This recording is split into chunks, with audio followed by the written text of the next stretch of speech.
Assalomu alaykum aziz kanalimiz kuzatuvchilari. Bugungi beradigan ma'lumotlarimiz O'zbekiston xalq artisti Abduhoshim Ismoilov haqida bo'ladi.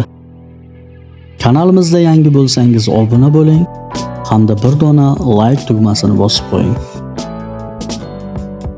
O'zbekiston xalq artisti Abduhoshim Ismoilov 1952-yil 9-iyunda Farg'ona viloyati Quva tumanida tug'ilgan. O'rta maktabni tugatgach, Farg'ona shahridagi musiqa bilim yurtiga o'qishga kiradi. 1972-yil bilim yurtini tugatgach, harbiy xizmatga ketadi. Harbiy xizmatda xushovoz xonanda Ikromjon Bo'ronov rahbarligidagi harbiy orkestrga taklif qilinadi. 1974-yilda xizmatni tamomlab, Yunus Rajabiy nomidagi maqomchilar ansambliga ishga kiradi. Hozirda maqom ansambliga rahbarlik qilib kelmoqda. 300 dan ortiq kuy va qo'shiqlar yaratgan. O'zbekiston davlat konservatoriyasini tamomlagan. Sozanda, g'ijjakchi hamda bastakor.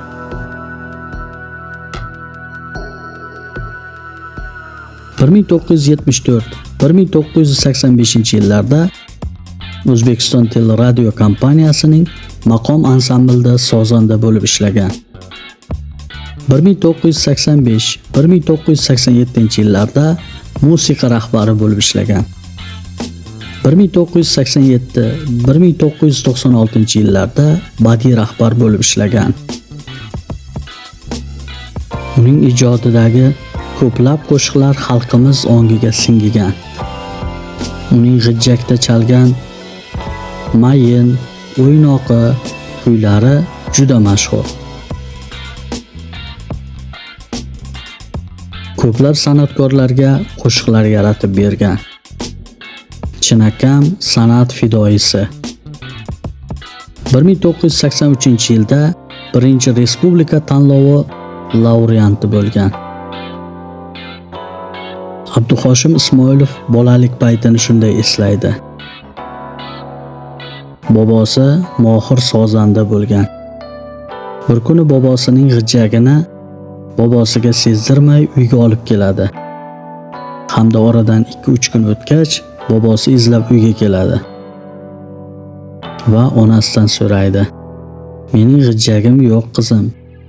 Sen bilmaysanmi?" dedi. Shunda yosh Abduhoshimning onasi: "Qozonda bori cho'michga chiqar ekan. Mana nevarangiz olib kelibdi" dedi.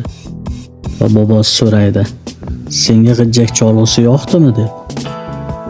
Shunda Abduhoshim: "Ha, menga yoqdi g'ijjak cholg'usi" dedi. "Sen rubob chalarding-ku?" deb so'raydi. "Negadir g'ijjak cholg'usi menga juda yoqdi" deb javob beradi. Shunda bobosi qo'liga cholg'u asbobini berib, duo qiladi.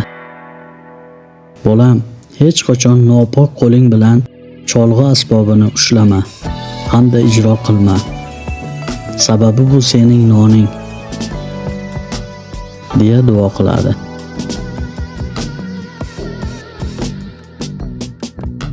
Abduhoshim Ismoilov O'zbekistonda taniqli bo'lgan san'atkorlardan G'ulomjon Yoqubov, Zulayho Boyxonova va boshqa ko'plab san'atkorlarga qo'shiqlar yozib bergan.